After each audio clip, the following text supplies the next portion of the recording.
सभी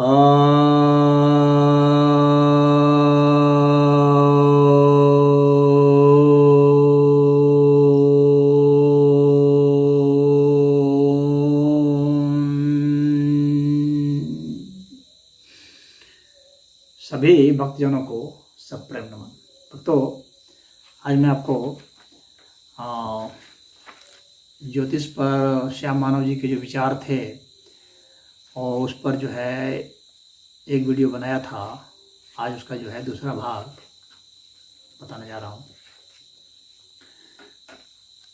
उनका एक यह भी कहना था कि जो है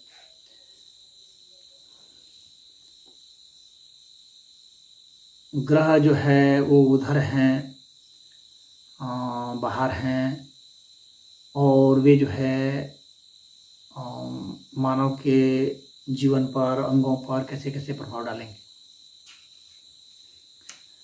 और ग्रह जो है सूक्ष्म स्तर पर कैसे वो उसका असर होगा, क्या होगा, वह जो है स्पष्ट नहीं होता है। लेकिन ज्योतिष ने स्पष्ट किया हुआ है। ये वो थोड़ा सा अध्ययन करते और गहराई में जा कर के तो उनको इस विषय में जानकारी निश्चित ही होती। देखिए, यहाँ शास्त्र का नियम है कि यथा पिंडे तथा ब्रह्मांडे, जो पिंड में है वही ब्रह्मांड में है। तो जो राशि और जो ग्रह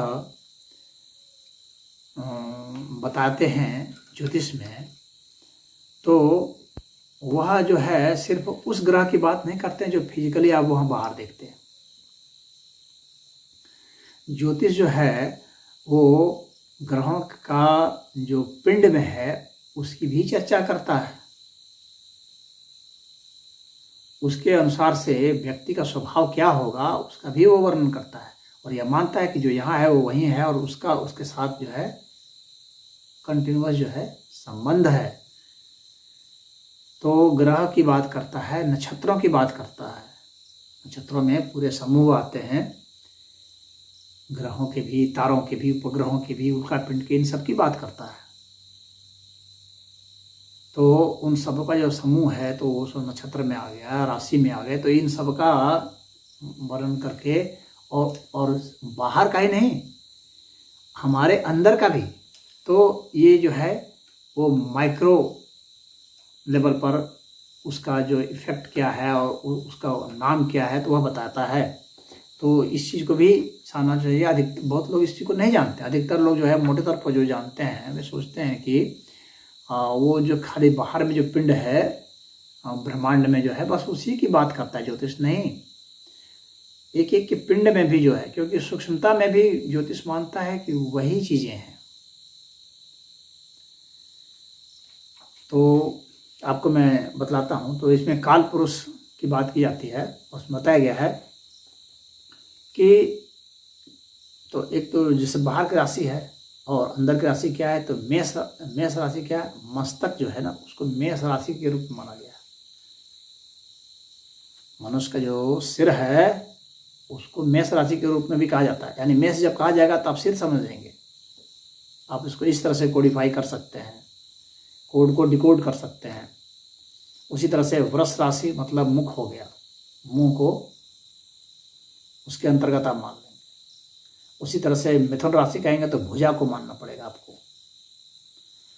जब कर्क राशि की बात करेंगे तो हृदय को मानना पड़ेगा। जब सिंह राशि की बात करेंगे तो पेट को मानना पड़ेगा। पेट को मानना है, पेट से संबंधित जो कुछ भी है तो वो सिंह राशि से संबंधित हो जाएगा। ये आपको समझ लेना है। तो ज्योतिषाचार्यों ने इस तरह से बांटा है। कन्या राशि को जो है वो कटिप प्रदेश जो है उसको बताया है। बस्ती प्रदेश को जो तुला राशि बताया है। गुप्तांग वगैरह जो है इसको वृश्चिक राशि बताया है। जांघ को धनु राशि बताया है। घुटना को मकर राशि को बताया है। पिंडलियों को कुंभ राशि को बताया है। पैर को मीन राशि बताया, यानी पैर को बता रहे हैं तो मीन राशि, यानी मीन राशि कह रहे हैं तो आप अपना पैर समझिए। तो व्यक्ति को इस तरह से उसके अंगों का भी नामकरण किया, उसका उसके साथ साम्यता बताई है। उसके हिसाब से जो है अब फल आता है, जो भी बीमारियां, रोग, जो भी कुछ देखना होता है और उसकी जो गतिविधियां देखनी होती है, वो इन राशियों से जो उसको शरीर का जो विभाजन इस तरह से किया गया है, शरीर को जो देखा गया है, आंका गया, उसके हिसाब से आप विभाजन होता है। उसके हिसाब से उसका व्यवहार, आचार विचार, स्वास्थ्य, सब कुछ मानव का परखा गया है। इसलिए इसको बहुत गहराई से सोचा गया है। अब उसी तरह से अब जब ग्रह की बात आती है तो ग्रह में भी देखिए, सूर्य की जब सूर्य की बात ज्योतिष करता है तो इसका मतलब है आत्मा की बात कर रहा है। सूर्य जो है, आत्मा को भी सूर्य कहा है। ज्योतिष शास्त्र में आत्मा को सूर्य कहा जाता है, मन को चंद्र कहा जाता है। जब चंद्र की बात है तो आप उसको मन समझिए, शरीर संबंधित बात हो रही है। तो मन को चंद्र कहा गया है और मंगल जो है वो हमारे सत्वगुण को, दुख सुख का संतुलन को, इसको कहा गया है। बुद्ध को वाणी का कहा गया है, यानी वाणी जो है वो बुद्ध के जिम्मे आप ऐसा समझ सकते हैं। यानी वाणी जब कहेंगे तो समझ लीजिए बुद्ध, या बुद्ध कहेंगे तो वाणी समझ लीजिए। और ज्ञान को गुरु कहा गया है और सुख भी कहा गया है, और शुक्र को भी सुख कहा गया है और ज्ञान कहा गया है। अभी दोनों में थोड़ा सा भेद है, वो और डिटेल में जाना पड़ेगा। वो किस तरह का ज्ञान, शुक्र का और उसका ज्ञान के, दोनों के ज्ञान में फिर भेद होगा, लेकिन होगा ज्ञान ही। उसी तरह से शनि जो है उसको दुख का वो माना गया है, यानी दुख को अगर हमको बताना है तो शनि कहते हैं, तो उस समझ से दुख से हो गया। उसी तरह से न्याय, व्यक्ति में न्याय की भावना आएगी तो फिर शनि आ जाएगा, यानी जब न्याय की बात होगी तो शनि आ जाएंगे। शनि से आप समझ लीजिए न्याय, व्यक्ति में न्याय क्षमता। उसी तरह से राहु भी है जो दुख का है, भौतिकता का है, छल प्रपंच कपट का है। तो यह जो है इस तरह से व्यक्तित्व का इस तरह से विभाजन होता है, ग्रहों के हिसाब से यह बताया गया है। अब जो है आप समझ लीजिए कि उसमें फिर तत्व भी बताया गया। शरीर हम लोग का ऐसे पंच तत्व का है शरीर, तो पंच तत्व है तो पहले जो है पंचभूत होता है, फिर पंचभूत में पंच तत्व होते हैं। अब देखिए पंचभूत जैसे पृथ्वी, अग्नि, जल, वायु, आकाश, ये हो गया। ये हम लोग का जो है भौतिक शरीर का निर्माण हो गया। लेकिन यह भी ज्योतिष में बताया गया है कि ये जो पंचभूत हैं इसमें एक एक में फिर पांचों है, इतने सूक्ष्मता में गए हैं। अर्थात जल में ही आपको वायु भी है, जल में अग्नि भी है, जल में आपको पृथ्वी तत्व भी है, जल में ही आकाश तत्व भी है, और जल में जल तत्व भी है। वह उसकी और उसका सार है, सत है उसका, तो उसको तत्व कहा गया है। तो एक एक में उसका जो माइक्रो लेवल पर जो है वो बात की गई है। उसके हिसाब से व्यक्ति के स्वभाव में देखा जाता है कि उसका उस पर क्या असर आता है। और हम कोई भी जो घटना करेंगे, हमारे साथ हम कोई भी कर्म करेंगे, आखिर कर्म करने के पीछे क्या होगा, हमारी कुछ इच्छाएं होंगी, वे कहाँ से प्रकट होती हैं? हमारे भीतर जो तत्व हैं इन्हीं से तो प्रकट होंगे ना। तो उनकी प्रेरणा से ही होंगे। तो जैसे उसके हिसाब से स्वभाव बनेगा व्यक्ति का, स्वभाव के हिसाब से उसके कर्म होंगे। कर्म तो गुण कर्म स्वभाव के हिसाब से ही जो है ना कर्म बनेंगे ना। कर्म हवा में तो आएगा नहीं। तो जो उस पर कामना जगेगी, कामना कैसे जगेगी? जैसे उसमें गुण होंगे, जैसे तत्व होंगे, जैसे उसमें भौतिक चीजें होंगी, उसके हिसाब से ही वो कामना करेगा, और कामना के हिसाब से ही वो कर्म करेगा। कर्म के हिसाब से उसके परिणाम होंगे, घटनाएं घटेंगी। उस आधार पर ही वो जो है भविष्यवाणी करते हैं, प्रेडिक्शन करते हैं, एक प्रोबेबिलिटी करते हैं। तो वह जो है एक संभावना प्रोजेक्शन करते हैं। ये हर जगह होता है। अब शेयर बाजार है, शेयर बाजार चल रहा है, तो उसमें नहीं करते कि इस तरह से जाएगा तो इतने दिन में ये हो जाएगा, तो वो आगे का एक कैलकुलेशन करते हैं, स्टैटिस्टिक्स डाटा है, उसके हिसाब से उनको मिक्स करके एक जो है प्रोजेक्शन करते हैं। फिजिक्स में भी सिमुलेशन करते हैं, सिमुलेशन करके बतलाते हैं ये इस तरह से घटित हो सकता है। तो इसी तरह से इसमें भी है, इसमें भी एक तरह से सिमुलेशन है, इसमें इसी तरह से एनालिसिस है। आपके पास बहुत तरह का डेटा है, उसके एनालिसिस है, और हर बार आदमी को सीख करके और फिर उसमें कोई डेटा जोड़ता है और यही शोध का विषय बनता है। यह नहीं है कि जो पराशर ऋषि ने कह दिया, भृगु ऋषि ने कह दिया, गर्ग ऋषि ने कह दिया, वशिष्ठ ने कह दिया, नारद ने कह दिया और वही अभी चल रहा है, ऐसा नहीं है। उनके अपने अनुभव, उनके अपने जो शास्त्र थे, जो उन्होंने बतलाए विश्लेषण थे, वो सब तो हम लोग को धरोहर में मिल गया। उसमें बहुत सारे नष्ट भी हो गए, क्योंकि हम लोग के यहाँ हम लोग का साहित्य बहुत खराब भी हो गए थे, लेकिन इसके बाद फिर जो आते गए वो कुछ ना कुछ ऐड कर रहे हैं। तो आज भी शोध हो रहा है, करने वाले कर रहे हैं और आगे करते रहेंगे। एक बहुत मनुष्य की सदैव ये कोशिश होती है कि मैं आगे क्या होऊंगा, मुझे कौन सी बीमारी होगी, मेरी बीमारी कब छूटेगी, मेरी शादी कब होगी। भविष्य को जानने की इच्छा सबको होती है, मेरे बच्चे होंगे नहीं होंगे, वो कैसे होंगे, मेरा जीवन कब तक चलेगा, मैं अमीर कब बनूंगा, मैं पढ़ पाऊंगा कि नहीं पढ़ूंगा, मेरी शिक्षा कैसे होगी, मैं विदेश जा पाऊंगा कि नहीं जा पाऊंगा, वगैरह वगैरह। हमारे मुकदमे कैसे चलेंगे, मुकदमे होंगे कि नहीं होंगे, कोई मेरा शत्रु तो नहीं है, कोई मुझे घात तो नहीं कर रहा है, मेरा मित्र कौन है, वगैरह वगैरह, मुझे कब क्या करना है। तो ये मनुष्य की स्वाभाविक इच्छा है, और जब मनुष्य की इच्छा है तो आपको उसका समाधान देना है। यह फर्ज बनता है मानव समाज का कि अगर किसी में इच्छा जागी, जैसे किसी में इच्छा जागी कि मुझे हवा में उड़ना है, तो हवा में उड़ना है तो उसमें इच्छा जागी तो वो शोध करना थोड़ी देगा। वो थोड़ी छोड़ देगा कि नहीं ये तो संभावना हो ही नहीं सकती है, पंख है नहीं तो उड़ेंगे कैसे भाई पक्षी तो। लेकिन मनुष्यों ने कोशिश की, लगातार कोशिश की, उतने युगों से कोशिश करते आ रहे थे, उसमें कोई सफल भी हुए, कभी सफल हुए। तो शोध करेंगे तो सफल होंगे। शोध करना रुकना नहीं चाहिए, प्रयोग रुकने नहीं चाहिए। हाँ, प्रयोग में त्रुटि हो सकती है, कमी हो सकती है, न्यूनता हो सकती है, तो ये नहीं है कि वो परफेक्ट हो गया। तो ज्योतिष विज्ञान अभी यह नहीं कहता है कि हम लोग परफेक्ट हो चुके हैं। एक शोध की बात है, उसको ये कहते हैं, आज भी कह रहे हैं, इसमें आगे भी शोध होते रहेंगे। खैर, तो यह इसमें बताया गया है कि तत्व किस तरह से होते हैं। जैसे मंगल का अग्नि तत्व बताया गया है, बुध का भूमि तत्व बताया गया है, गुरु का आकाश तत्व बताया गया है, शुक्र का जल तत्व बताया गया है, शनि का वायु तत्व बताया गया है। सूर्य चंद्र जो है ना, ये है, सूर्य जो है अग्नि तत्व है, चंद्र जो है जल तत्व है। तो ये जो तत्व हैं, अब इन तत्वों का क्या रिएक्शन होगा, जब आपको पता चल गया कि ये सब ये इस तत्व के हैं, तो आप उसका रिएक्शन के हिसाब से कुछ कैलकुलेशन करेंगे। तो वे सब कैलकुलेशन करके फिर जो है एक एस्टिमेट करते हैं कि इस तरह से ये हो सकता है, संभावना हो सकती है।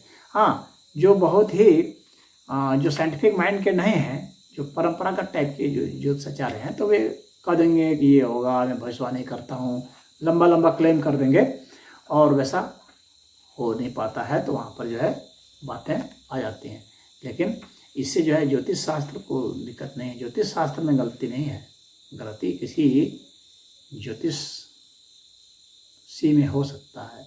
अभी वो ज्योतिषी जो है ज़्यादा पारंगत है, बहुत पारंगत होगा तो 30% 40% तक बता सकता है, 50% तक भी बता सकता है। जो बहुत ही ज़्यादा पारंगत है, पारंगत मतलब बहुत सभी विद्याओं का वो धनी है, और वह जो है साधु संत भी है, और सब विद्याओं का धनी है, उसी में लगा हुआ है, बहुत प्रैक्टिस भी किया है, बहुत लोगों की कुंडलियों को देखा है, बहुत लोगों के हाथ पैर सब चीज़ देखा है, माथा तथा आँख, क्योंकि सबके लक्षण होते हैं भाई इस तरह के। बॉडी लैंग्वेज तो यह भी एक धीरे धीरे साइंस में आ ही रहा है। तो अभी इसके हिसाब से अब जैसे आप देखिए, इन लक्षणों को भी देख करके यहाँ पर ऐसे ऐसे भी हुए हैं, घाव हैं, भड़री हैं, उन लोगों ने तो ये भी बताया है कि कब वर्षा होगी, कब वर्षा नहीं होगी, कभी आंधी आएगी, कब सूखा पड़ेगा, ये सब बताया। और उनके बहुत सारे सटीक बैठते हैं, 60-70% तक सही चले जाते हैं कि ऐसी ऐसी परिस्थिति होगी तो जो है ये होगा। तो उन लोगों ने बताए हैं, तो ये जो लक्षण हैं तो ये पता चल जाता है। ज्योतिष में तो पशु पक्षी या प्राणियों के भी वर्णन है। ये पशु पक्षियों, उसमें कोई अंधविश्वास वाली बात नहीं, शोध वाली बात है। अब पशु पक्षियों के विशेष गुण होते हैं, या तो हर कोई जानता है विशेष गुण होते हैं। अब कौन सा पक्षी कैसी आवाज़ निकाल रहा है, कौन सा पशु क्या कर रहा है, तो उसके क्या लक्षण हो सकते हैं, उसका उन लोगों ने जो अध्ययन किया वो अध्ययन परफेक्ट हो कोई जरूरी नहीं है, उसका कोई क्लेम नहीं है, लेकिन उसका कुछ असर तो है। जैसे कि उदाहरण के लिए जापान में लोग जो है मछली को पाल के रखते हैं। भूकंप आने के पहले जो मछलियाँ ज़्यादा छटपटाने लगती हैं, ज़्यादा कूदने लगती हैं, उनको पता चल जाता है भूकंप मानव के पहले, तो उनमें कुछ संवेदना है ना, इससे पता चल जाता है, उससे मनुष्य सीख सकता है। तो यह जो है ये मनुष्यों ने अनुसंधान किया है ना, तो जब अनुसंधान किया है तो उसके आधार पर भविष्यवाणी हो रही। तो वो ज्योतिष का चीज़ था, उसको जो आपको जितना ज़्यादा परसेंटेज परफेक्ट लग गया था उसको साइंस मानने लगे। तो चींटियाँ अंडा ले जा रही हैं तो उसको भी देखा जाता है। अभी ये जो सुनामी आई थी तो बताया जाता है कि सुनामी जब आई थी तो पशु एकदम नहीं मरे थे, पशु सब भाग गए थे, थोड़ा के मनुष्य ही मर गया, मनुष्यों को भी पता नहीं चला। तो पशुओं में पक्षियों में तो विशेष गुण होते हैं, हर एक प्राणी को कुछ न कुछ विशेष गुण प्राप्त है इस अस्तित्व को समझने का। किसी में सूंघने की शक्ति ज़्यादा है, किसी में देखने की शक्ति ज़्यादा है, किसी में सुनने की शक्ति ज़्यादा है। तो अब जैसे मान लीजिए कि अल्ट्रासोनिक साउंड जो है ये चमगादड़ सुन लेता है, हम लोग नहीं सुन पाते हैं।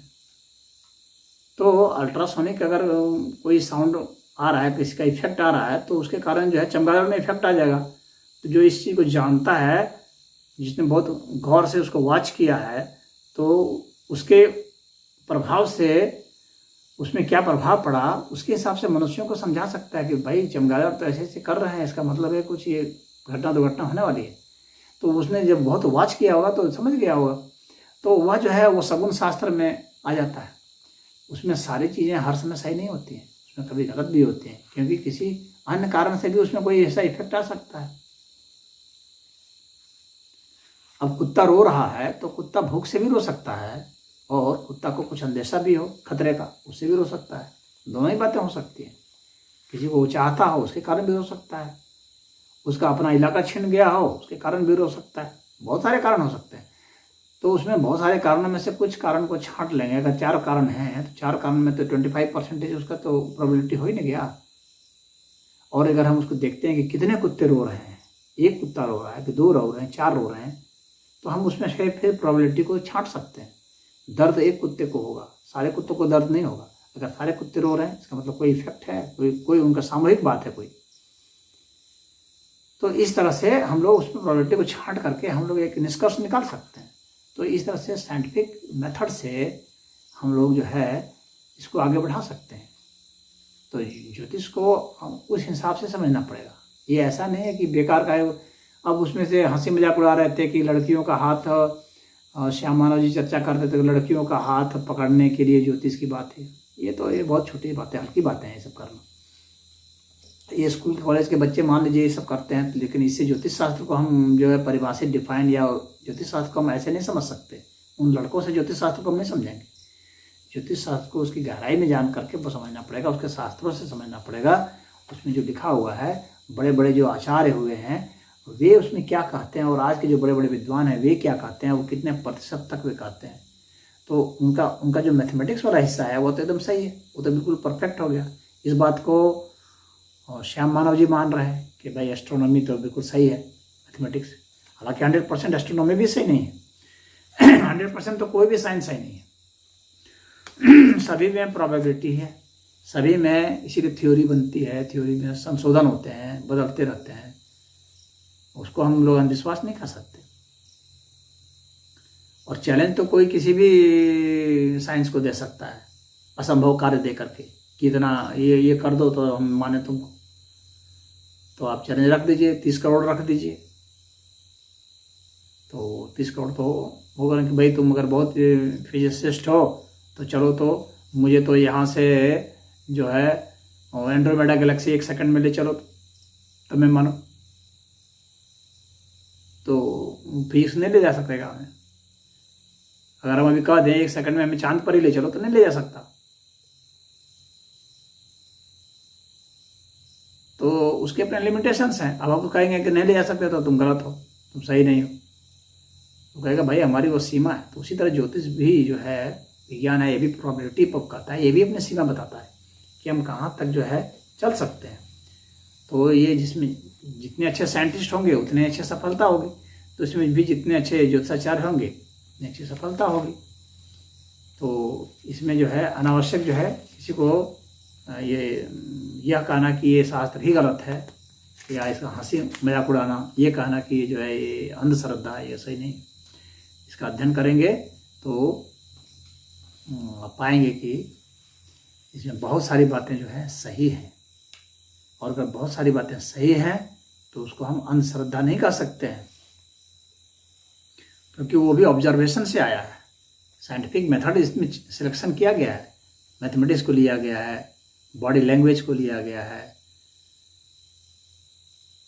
और जो है स्वप्न को लिया गया। आप स्वप्न से ही देखिए, मनोचिकित्सक आप मानते हैं, तो मनोचिकित्सक जो होते हैं तो वो मन से ही तो करते हैं, वो भी तो मन के हिसाब से, भावना के हिसाब से समझ करके कर रहे हैं, वो भी तो एक कल्पना ही हो गया कि वह व्यक्ति जैसा जैसा बता रहा है उसके हिसाब से या उसको कुछ सजेशन दे रहे हैं, तो उसको तो मनोविज्ञान में मान ली।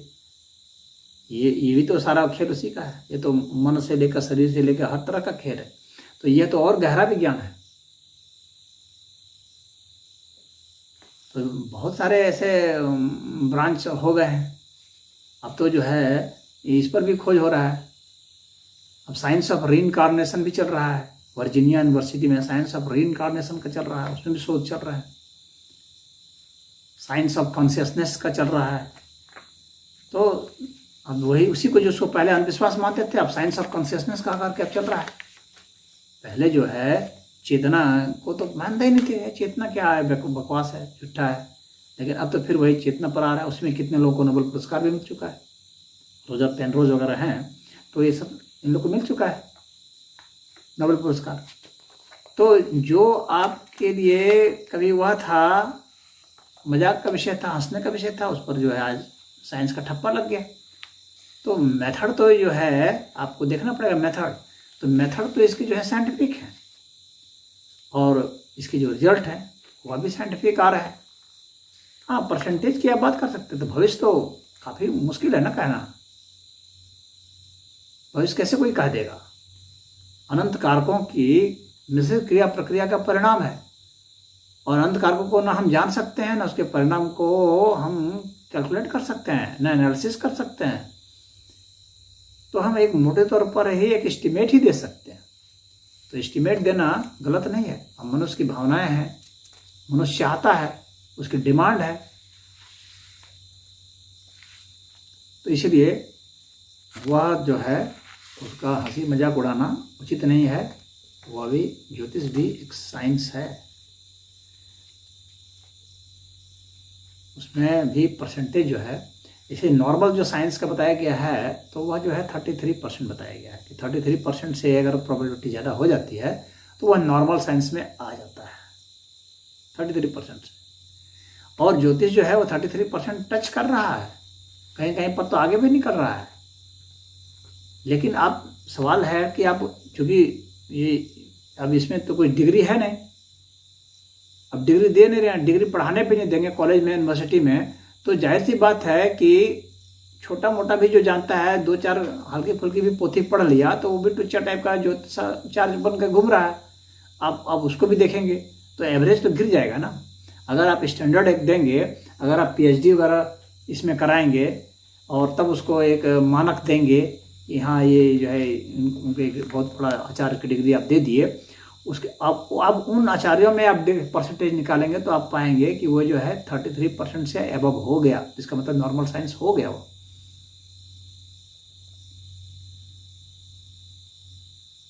तो 33% से तो मैं समझता हूँ कि ये टचिक कर ही जाएंगे, ज़्यादा निकाल ही लेंगे उससे ज़्यादा, तो उतना बहुत है। भविष्य की तो छोटी सी बात भी जानना मुश्किल है, कैसे आदमी जानेगा? तो उसमें वह जितना बता रहा है, अब स्वभाव की बात करते हैं, और वो कहते हैं कि स्वभाव को मत मानिए, इतना मनोविज्ञान तो मैं भी जानता हूँ। अरे भाई, स्वभाव की बात क्यों नहीं कहेंगे? वो जो ज्योतिष के तहत है वह, व्यक्ति के क्या क्या लक्षण होंगे, इस राशि में जन्मा तो उसके क्या क्या लक्षण होंगे, उसका यह लग्न है तो क्या क्या लक्षण होंगे, और उसके कुंडली में यहाँ पर युति है, यहाँ पर दृष्टि है तो उसके क्या क्या लक्षण होंगे। तो वह लक्षण जब बता रहा है, उस व्यक्ति का स्वभाव बता रहा है, तो आप उसको जनरल स्वभाव में नहीं ले सकते। वो कहेंगे कि नहीं ये तो मनोविज्ञान में है तो सभी में लागू हो जाएगा। नहीं, सभी में लागू नहीं होगा। आप अच्छे ज्योतिषाचार्य के यहाँ जाएंगे तो वो बताएंगे कि इस स्थिति में रहेगा तो उसका कौन कौन सा स्वभाव होगा। और बिल्कुल ये 12 राशि वालों का अलग होगा, 12 लग्न वालों का अलग होगा, और सबके जिसके में जो ग्रह ऊंचा होगा, जिसमें जो ग्रह नीचा होगा, उसके हिसाब से स्वभाव अलग होगा। ऐसा नहीं कि होगा। और वो स्वभाव बता रहा है तो ये बहुत बड़ी बात बता रहा है, क्योंकि स्वभाव के हिसाब से व्यक्ति कर्म करेगा, उसमें वैसी कामना जागेगी, वैसी इच्छा होगी वह। इसीलिए तो कोई संगीतकार बनना चाहता है, अगर संगीतकार बनने के उसमें गुण होंगे, अगर उसमें शुक्र मजबूत होगा तो संगीतकार वो बनना चाहेगा। शुक्र मजबूत है तो संगीतकार बनना चाहेगा। अगर वो मिलिट्री में जाना चाह रहा है, पुलिस में जाना चाह रहा है, खेल कूद में जाना चाह रहा है, तो उसका मंगल निश्चित मजबूत होगा, सूर्य मजबूत होगा। यह तो कुंडली में ज्योतिषाचार्य देखते हैं और उसके हिसाब से बताते हैं कि ऐसी स्थिति होगी तो वो यह करेगा। तो ऐसा नहीं है कि वो तुक्के में नहीं कह रहे हैं वो, और वो कह रहे हैं तो उनके पीछे उसका डेटा है।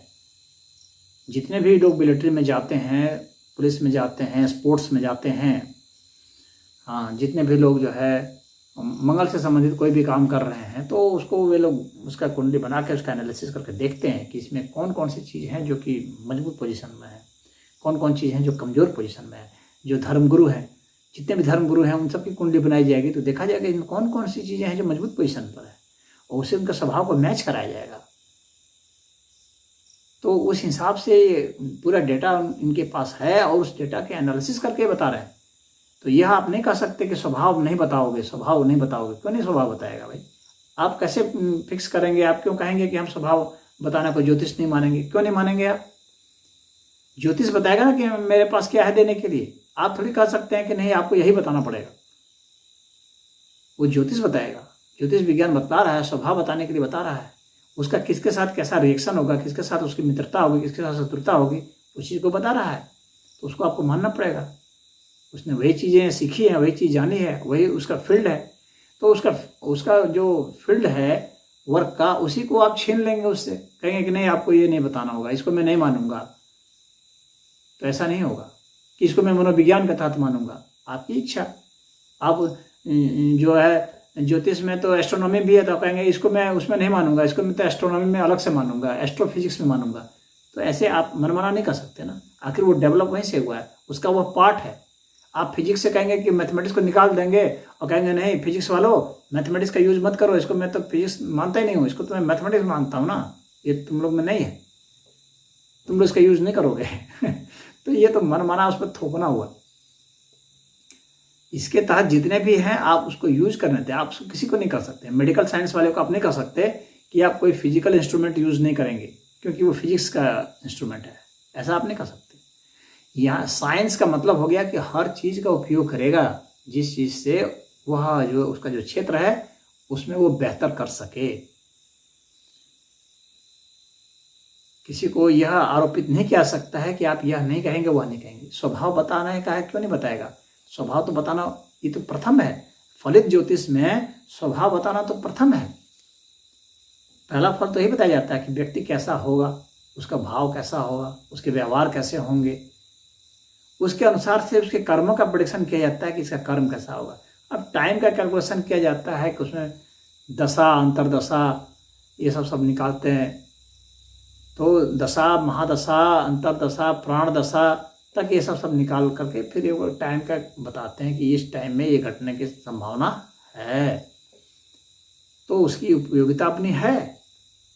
अगर हमें कोई एक स्टैटिस्टिक्स मिल जाता है हमारा स्वभाव कैसा है और मैं किस फील्ड में जा सकता हूँ, तो उसकी उपयोगिता तो हो जाती है। तो ज्योतिष की उपयोगिता हो जाती है। हाँ, यह नहीं कह रहा हूँ कि जो ज्योतिष के नाम पर जो कुछ भी नहीं पढ़ा जानता लेकिन वो खाने कमाने का, लूटने पीटने का धंधा है उसको वो कर रहा है, तो उसकी बात यहाँ नहीं हो रही। उससे हम ज्योतिष शास्त्र को नहीं आंक सकते। तो कोई एक व्यक्ति जो है उसने कुछ उपद्रव कर दिया है, या उस तरह के बहुत सारे लोग, जब हम उसका स्टैंडर्डाइजेशन नहीं कर रहे हैं, जब गवर्नमेंट इस पर ध्यान नहीं देगी, तो जाहिर सी बात है कि कोई भी करने लगेगा। अगर अभी मेडिकल की डिग्री बंद कर दें तो हर व्यक्ति यहाँ पर जो है दवा करने लगेगा, तो कोई कुछ भी देगा तो उससे जो है वो उसको हम कैसे कह देंगे कि ये डॉक्टर हो गया, वैद्य हो गया।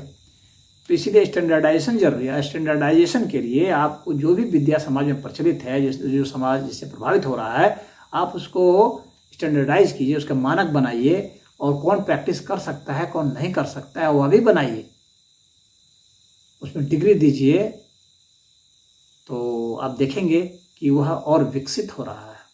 और अगर नहीं देंगे तो क्या होगा, एरा गैरा कोई भी कुछ भी बोलेगा और करेगा।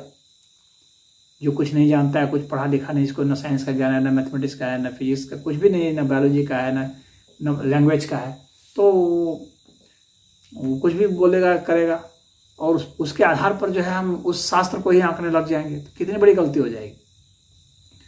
जो उसके जो है दक्ष लोग हैं, उन लोगों की मंडली जो कहती है, उसका प्रभाव अलग होता है। तो उसके लिए आपको स्टैंडर्डाइजेशन करना पड़ेगा। इसीलिए शिक्षा में इसको लाना जरूरी है।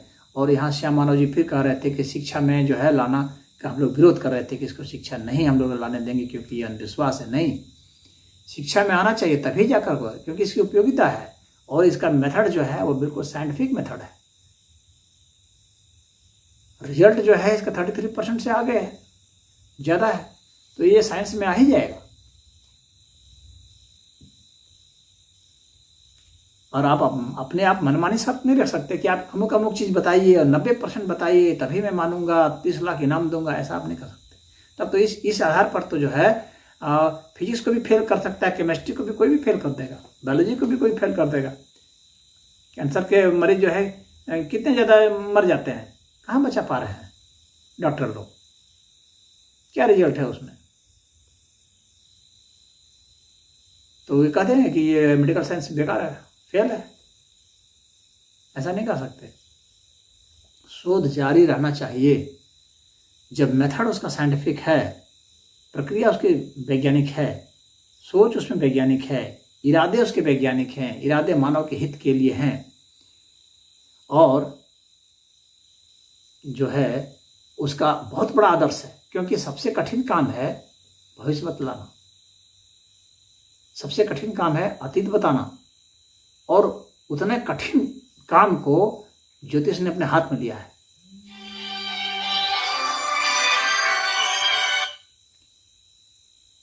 तो उतने कठिन काम को जब उसने हाथ में लिया है, तो फिर जो है उस काम को सराहना देनी पड़ेगी और उसको सपोर्ट करना पड़ेगा, उसका विरोध नहीं। उसको सपोर्ट कीजिए, उसको स्टैंडर्डाइज कीजिए, उसको बढ़ाइए, उसको शिक्षा प्रचार प्रसार कीजिए, उसमें और शोध हो, तो ही हम सही जगह पर ले जाएंगे। और हमारी जो धरोहर है, हमारा जो यह अभियान है, यह चलना चाहिए, जिसमें कि हम कैसे इसका उपयोग कर सके बेहतर। किसी को नष्ट करना तो आसान होता है, किसी को बनाना बहुत कठिन होता है। उसमें कितने लोगों ने कितने दिमाग खपाए हैं। आप सबको नहीं कह सकते कि वे जो है सब जो है कुछ रुपया लेने के लिए, ठगने के लिए ही ये सब बना दिए। इतना बड़ा उपक्रम, इतने बड़े शास्त्र सब लिखे गए हैं कुछ रुपया लेने के लिए, ऐसा नहीं कर सकते हैं आप।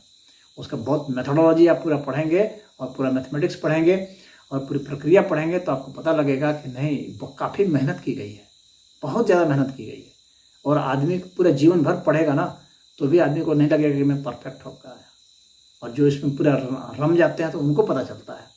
तो इसीलिए किसी को तुरंत ही रिजेक्ट कर देना बहुत आसान है, अंधश्रद्धा चैलेंज करके। उस तरह तक कोई भी रिजेक्ट करता रहे किसी भी साइंस को,